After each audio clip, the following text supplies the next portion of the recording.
Assalamualaikum warahmatullahi wabarakatuh.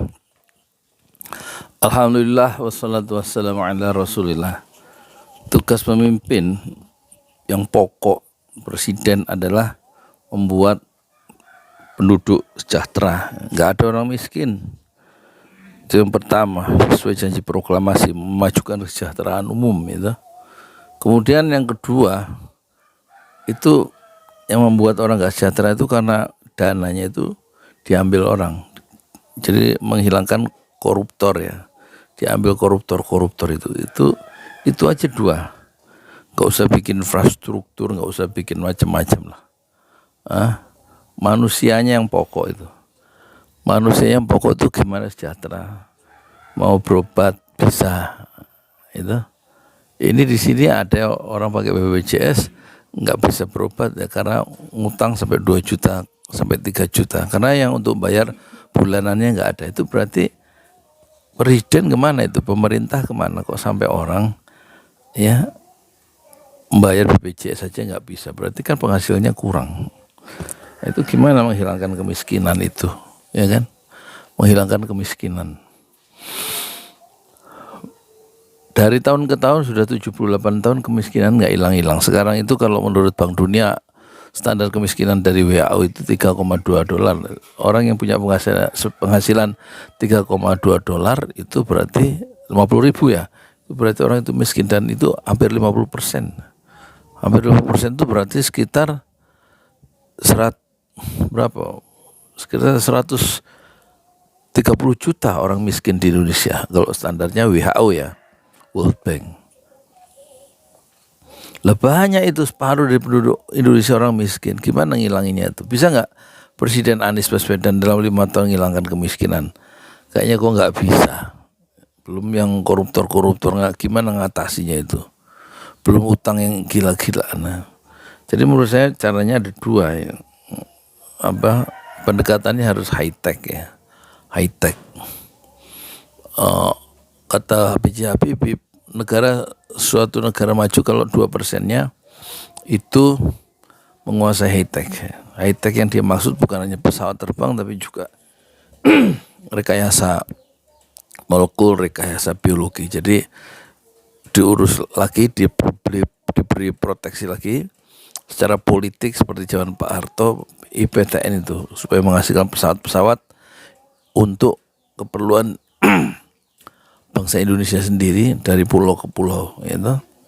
Jangan sampai pesawat yang ada terbang di Indonesia ini, liatin pesawat-pesawat sampah, pesawat-pesawat dari luar negeri, pesawat-pesawat bekas ya. Itu yang pertama. Yang kedua, jadi proses nilai tambah untuk teknologi tinggi dari segi kedirgantaraan atau kapal atau mobil dan lain-lain. Yang kedua, proses added value, nilai tambah untuk pertanian ya, pertanian. Jadi ada penelitian ilmu dasar, penelitian bagaimana menghasilkan varietas bibit unggul ya, bagaimana pisang itu menjadi unggul sehingga nanti pisang, melon dan macam-macam semangka itu bisa punya bibit unggul, melimpah hasilnya karena ditopang oleh penelitian, oleh rekayasa genetika dan lain-lain, sehingga kita menjadi pengekspor buah-buahan terbesar di dunia, pengekspor hasil pertanian terbesar di dunia, pengekspor hasil-hasil laut terbesar di dunia.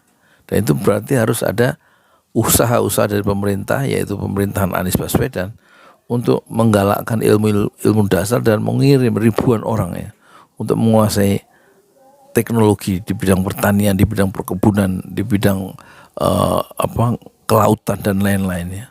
Bagaimana mereka bisa menghasilkan hasil-hasil bumi, hasil-hasil laut yang bisa melimpah ruah ya.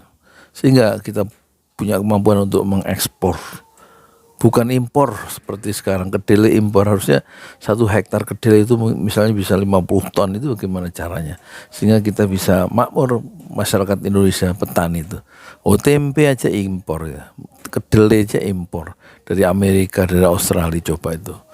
Jadi harus ada usaha untuk membalikkan arus, melakukan pendekatan melakukan proses-proses nilai tambah tapi dengan pendekatan ilmu pengetahuan dengan high tech. Dan ini berarti harus digalakkan ilmu-ilmu dasar. Dan tampaknya dengan cara menggalakkan ya hasil-hasil pertanian mungkin bisa itu mengurangi atau setidaknya mengikis ya akar-akar kemiskinan di desa-desa itu, karena mereka sekarang memiliki hasil yang melimpah ruah ya, karena didukung oleh teknologi tinggi, dan itu tampaknya bisa dilakukan untuk menghapuskan kemiskinan ya, dengan cara meningkatkan pertanian, perkebunan, dan kemudian sekaligus menghilangkan penguasaan dominasi para eksportir, para oligar ya.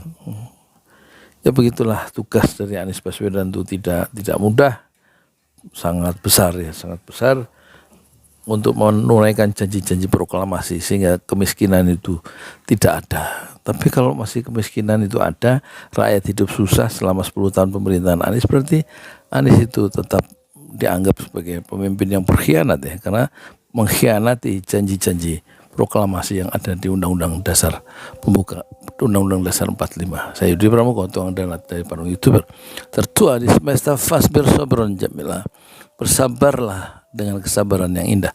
Assalamualaikum warahmatullahi wabarakatuh.